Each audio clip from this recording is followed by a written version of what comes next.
नमस्कार, 22 के महासमर में आपका स्वागत है। मैं हूं आपके साथ शफान अंसारी और मैं हूं आपके साथ शीनम शर्मा। 22 के महासमर में आपको बताएंगे कि कैसे संविधान दिवस बन गया सियासत का अखाड़ा। सत्ता पक्ष और विपक्ष कैसे हो गए आमने सामने। पीएम और सीएम की वो तस्वीर जिसकी चर्चा हर तरफ थी, क्या हुई थी उस दौरान पीएम और सीएम के बीच बात। लेकिन सबसे पहले बात संविधान दिवस पर और सियासी महाभारत की।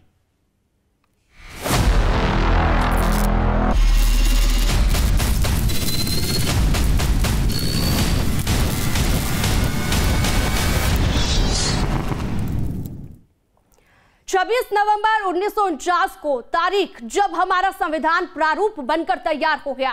बाबा साहब भीमराव अंबेडकर की 125वीं जयंती के बाद से इस दिन को संविधान दिवस के तौर पर मनाया जाने लगा। 26 नवंबर 2021 का दिन संविधान दिवस के मौके पर सियासी अखाड़ा बन गया। दिल्ली से लेकर लखनऊ तक संविधान दिवस के मौके पर जमकर सियासी वार पलटवार हुए।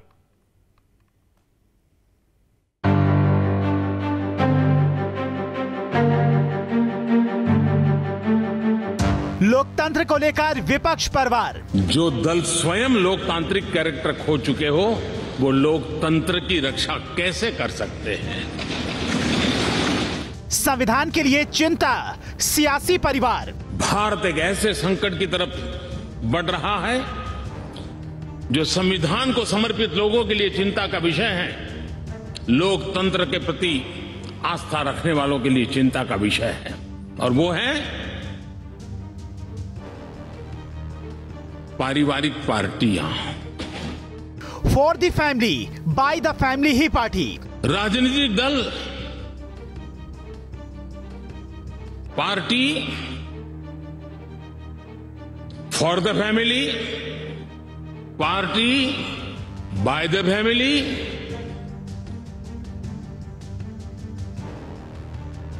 अब आगे कहने की जरूरत मुझे नहीं लगती है। संविधान दिवस के मौके पर परिवारवाद को लेकर पीएम ने विपक्ष पर करारा वार किया है। पीएम ने परिवारवाद में डूबी पार्टियों को लोकतंत्र के लिए खतरा बताया, लेकिन पीएम ने साथ ही परिवार की सियासत को लेकर योग्यता ना कुचल जाए, इस पर भी अपना रुख साफ किया। जब मैं ये कहता हूं कि पारिवारिक पार्टियां, इसका मतलब मैं ये नहीं करता हूं कि एक परिवार में से एक से अधिक लोग राजनीति में ना आए। जी नहीं, योग्यता के आधार पर, जनता के आशीर्वाद से किसी परिवार से एक से अधिक लोग राजनीति में जाएं, इससे पार्टी परिवारवादी नहीं बन जाती है।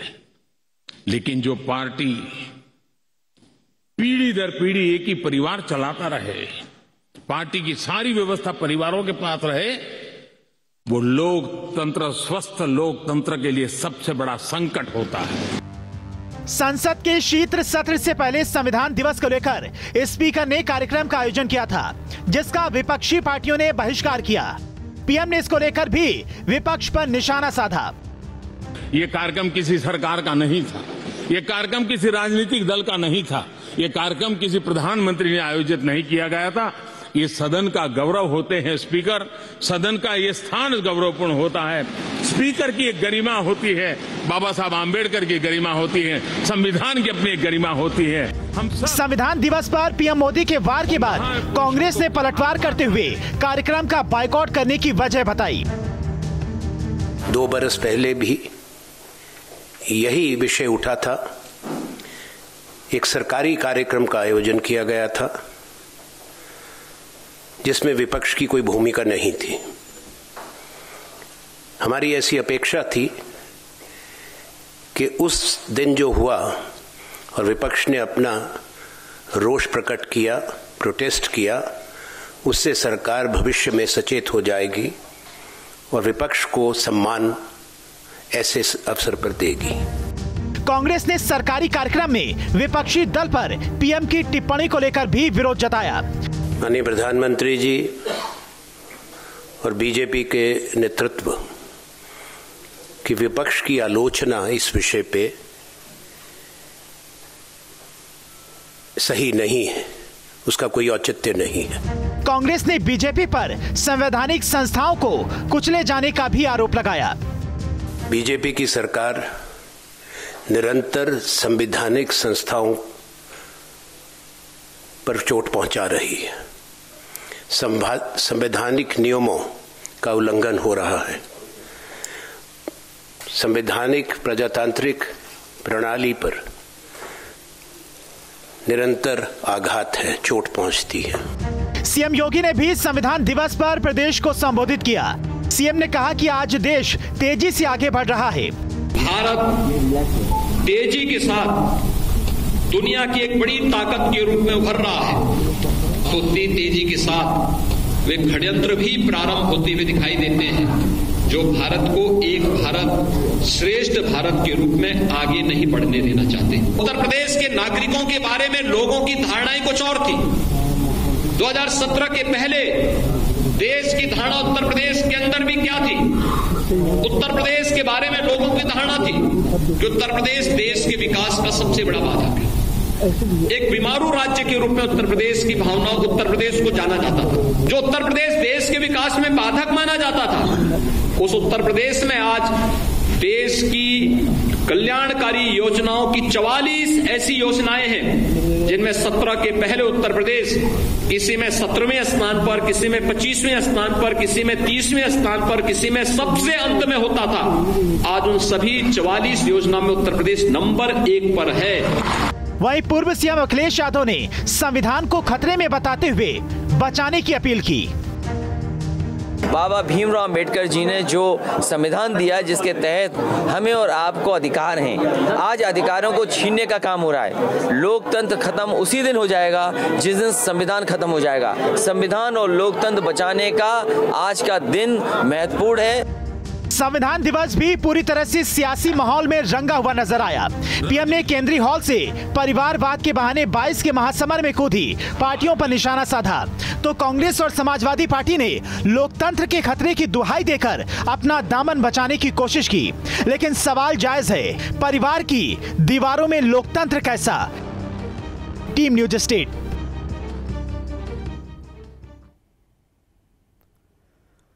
तो संविधान दिवस यहां पर सियासी अखाड़ा बना हुआ नजर आ रहा है। संविधान दिवस पर बीएसपी अध्यक्ष मायावती ने भी केंद्र सरकार को सलाह दी है। मायावती ने किसान आंदोलन को लेकर सरकार से कहा है कि किसानों की सभी मांगे मान ली जाए, और मायावती की ओर से यह भी कहा गया कि किसान आंदोलन को 1 साल पूरा हो गया है। और बीएसपी अध्यक्ष का बयान सुनिए कि संविधान दिवस के मौके पर आज किसानों के आंदोलन का भी 1 वर्ष पूरा हो गया है। केंद्र सरकार ने इनके 3 कृषि कानूनों को तो वापस ले लिया है। ये उचित कदम है जो बहुत पहले ले लेना चाहिए था, लेकिन इनकी अन्य और भी ज़रूरी मांगे हैं, उन्हें भी केंद्र सरकार को ज़रूर स्वीकार कर लेना चाहिए।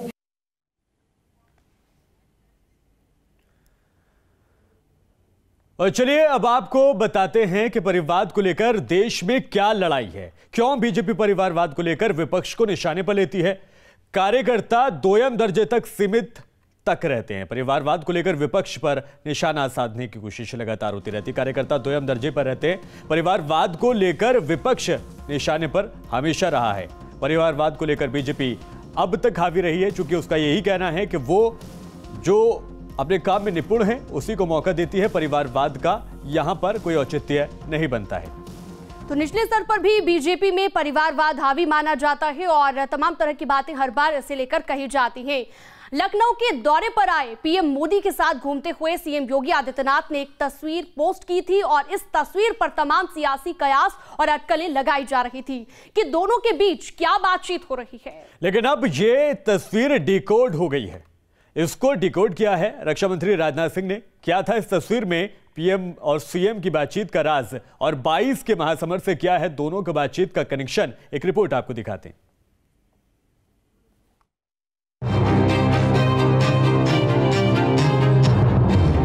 मोदी योगी की तस्वीर डिकोड।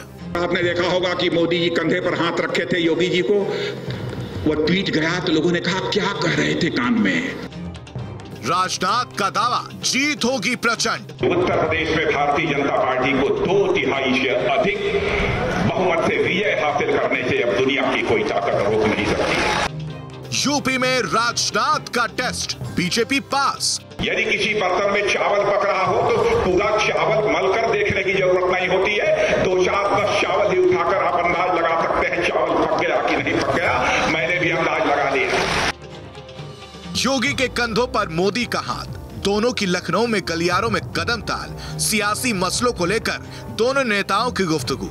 सीएम योगी ने सोशल मीडिया पर जब यह तस्वीर साझा की तो एक नई बहस शुरू हो गई। लोग इस तस्वीर पर अपने तरीके से रिएक्ट करने लगे। पूर्व सीएम अखिलेश यादव ने भी इस तस्वीर को एक सियासी नजरिया देने की कोशिश की। उन्होंने ट्विटर पर जो लिखा वो संदेश बीजेपी पर तंज था। ऐसे में तमाम पार्टियों की ओर से अपनी दलीलें पेश की जाने लगी। प्रधानमंत्री आदरणीय नरेंद्र मोदी जी और प्रदेश के यशस्वी मुख्यमंत्री योगी आदित्यनाथ जी की तस्वीर के निहितार्थ क्या है, स्वयं योगी जी ने अपने ट्वीट पे लिख दिया है। एक भारत नया बनाना है, उसके लिए काम करना है और दोनों जिम्मेदार लोग उसी बात की चर्चा कर रहे हैं। 2 दिवसीय उत्तर प्रदेश और लखनऊ के प्रधानमंत्री दौरे के बाद उन्होंने जब समाजवादी काम देखा तो उत्तर प्रदेश के मुख्यमंत्री को बता रहे हैं कि देखो अब तुमसे ना हो पाएगा, आएंगे तो अखिलेश ही। मैं आपको बता दूं, जितनी बार प्रधानमंत्री यहाँ उत्तर प्रदेश में आएंगे उतना वोट कम। चाहे ये कितना भी खंबे पर लटके रहें, चाहे कितने भी पेड़ पर बैनर लगा लें, लेकिन अब चित से उतर गए और इनके जो शब्द हैं वो अर्थ खो चुके हैं। इस बहस को अब खुद रक्षा मंत्री राजनाथ सिंह ने खत्म कर दिया है। सीतापुर में बूथ अध्यक्षों को संबोधित करते हुए राजनाथ ने इस तस्वीर का राज खोल दिया। पीएम मोदी और सीएम योगी के बीच क्या बातचीत हो रही थी, रक्षा मंत्री ने वो भी बता दिया। साथ ही यूपी में प्रचंड जीत का दावा भी किया। आपने देखा होगा कि मोदी जी कंधे पर हाथ रखे थे योगी जी को, वो ट्वीट गया तो लोगों ने कहा क्या कह रहे थे कान में, कुछ कह नहीं रहे थे। कह रहे थे योगी जी धड़ाधड़ बल्लेबाजी करते जाओ, बल्लेबाजी करते जाओ, बल्लेबाजी करते जाओ और भारतीय जनता पार्टी को शानदार विजय होकर रहेगी। रक्षा मंत्री राजनाथ सिंह ने बूथ कार्यकर्ताओं के बीच विपक्षी पार्टियों पर किसानों को लेकर भी हमला बोला। साथ ही किसानों और राम भक्तों पर गोलीकांड को लेकर राजनाथ ने कांग्रेस और समाजवादी पार्टी को निशाने पर लिया। देखिए कांग्रेस का इतिहास, अन्य राजनीतिक पार्टियों का इतिहास, मैं यहां सारा खुलासा नहीं करना चाहता हूं बंडल का। इनके हुकूमत में किसानों पर कितनी बार गोलियां चली हैं, उठाकर देख ले कोई पिछला इतिहास। मध्य प्रदेश ही नहीं, कई स्थानों पर गोलियां चली हैं बहनों भाई। सब तो सब इस उत्तर प्रदेश में राम भक्तों पर भी इसी समाजवादी पार्टी ने गोली चलाई है बहनों भाई। रक्षा मंत्री राजनाथ सिंह ने जिन्नावाद की सियासत को लेकर भी समाजवादी पार्टी को घेरा। उन्होंने कहा कि समाज को बांटने की सियासत हमें मंजूर नहीं। यह सत्ता हमको मंजूर नहीं है कि हम जातिवाद चलाकर, धर्मवाद चलाकर, पंथवाद और मजहबवाद चलाकर हम सत्ता हासिल कर लें। यह समाजवादी पार्टी के लोगों को मंजूर होगा। चुनाव आते ही उन्होंने कहा पता नहीं कहां से किस बोतल से जिन्ना का जिंद निकालकर बाहर कर दिया। क्या जरूरत थी इस चुनाव में जिन्ना को लाने की? रक्षा मंत्री के नाते राजनाथ सिंह ने बीजेपी सरकार के विकास के विजन को सामने रखते हुए कहा कि यूपी की धरती पर ब्रह्मोस और असॉल्ट बनेगी। इसी उत्तर प्रदेश की धरती में बगल में इसी लखनऊ में ही मिसाइल जो बहुत दूर तक मार करती है, नीचे से ऊपर तक की मार करती है, ब्रह्मोस मिसाइल भी इसी उत्तर प्रदेश की धरती पर बनेगी बहनों भाइयों, इसी उत्तर प्रदेश की धरती पर। रूस के सहयोग से असॉल्ट राइफल भी इसी उत्तर प्रदेश की धरती पर बनेगा बहनों भाइयों, इसी उत्तर प्रदेश की धरती पर बनेगा। राजनाथ ने सीएम पीएम की तस्वीर के बहाने विपक्ष की कयासी सियासत पर करारी चोट की है, तो विरोधियों को उनके इतिहास और बीजेपी के विजन से जवाब भी दिया है। टीम न्यूज स्टेट 22 का महासमर की एक बार फिर से शुरुआत करते हैं। यूपी के बीजेपी प्रदेश अध्यक्ष स्वतंत्र देव सिंह ने कहा है कि यूपी विकास के पथ पर तेजी से दौड़ रहा है। प्रदेश में माफिया और गुंडा अंतिम सांस ले रहे हैं।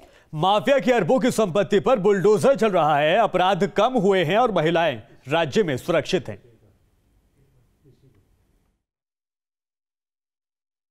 जो राज्य कभी पिछड़ों के राज्य में गिना जाता था, आज राज्य की अर्थव्यवस्था दूसरे स्थान पर है। आज प्रदेश की कानून व्यवस्था इतनी सशक्त है कि माफिया गुंडा राज अंतिम सांस ले रहे हैं। हमारी बहन बेटियां सुरक्षित हैं और राज्य और देश के विकास में अपना योगदान दे रही हैं। अन्य क्षेत्रों में भी हम कनेक्टिविटी के मामले में भी प्रत्येक क्षेत्रों में हम आगे बढ़ रहे हैं।